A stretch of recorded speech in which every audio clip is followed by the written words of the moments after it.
La plus cordiale des bienvenus à ce point de presse de la 32e édition du Gala Sport Hommage Desjardins. Vous ne pouvez pas vous imaginer jusqu'à quel point il y a du talent sportif en région. Merci infiniment.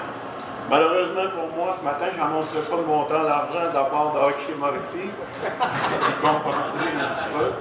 Alors, je tiens à souligner le travail exceptionnel. Il faut s'attendre toujours à un gala vraiment grandiose. Et cette année, plus particulièrement au niveau des mises en candidature, ça n'a pas été facile pour le jury de sélection. D'ailleurs, il y a 2 catégories où on va retrouver de façon exceptionnelle 6 mises en candidature. Donc, le conseil d'administration a dû prendre des décisions pour offrir des bourses supplémentaires à ces athlètes.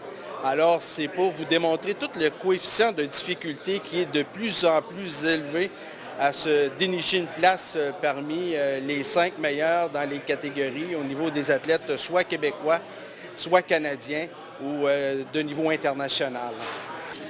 Alors, nous avons un représentant du mouvement Desjardins comme à chaque année. Et on a également un représentant du milieu sportif mauricien qui est cette année M.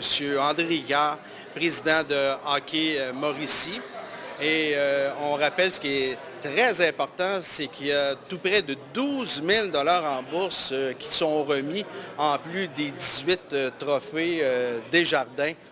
Et de façon exceptionnelle également, il y a une catégorie coup de cœur où nous aurons 2 lauréats dans cette catégorie.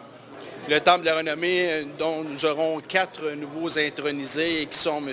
Luc Tardif, qui est président de la Fédération de hockey sur glace française. Nous avons également Normand Rochefort, un ancien des Barons, des Draveurs, également des Nordiques de Québec. Luce Mongrain, qui est aujourd'hui à l'emploi du complexe sportif Alphonse Desjardins et qui a excellé au niveau du soccer. Elle était membre de l'équipe nationale. Et le dernier, non le moindre, René Marcil, qui lui, ancien président d'Hockey Canada, quelqu'un de Trois-Rivières. Et on sait qu'au niveau du hockey, c'est pas facile de se dénicher un poste parmi les bons d'Hockey Canada. Alors, ce fut pour lui tout un exploit.